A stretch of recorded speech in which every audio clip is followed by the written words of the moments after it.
Hello 18s! Welcome back to my channel.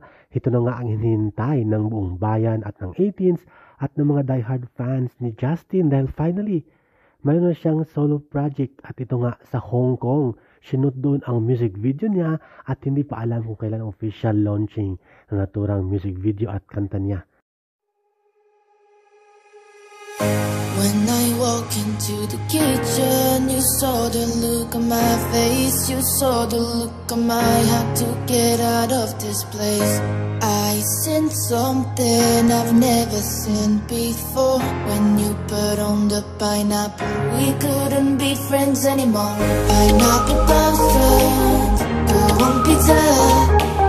It's a Yan po ang short pasilip ng music video ng cover niyang kantang Sunday Morning. I think magkakaroon si Justin ng solo about sa mga kanta na gusto niyang gawing cover o version with Justin DeJoss. Kaya naman, good luck at congratulations Justin at naghihintay na ang buong 18s para sa solo project mo.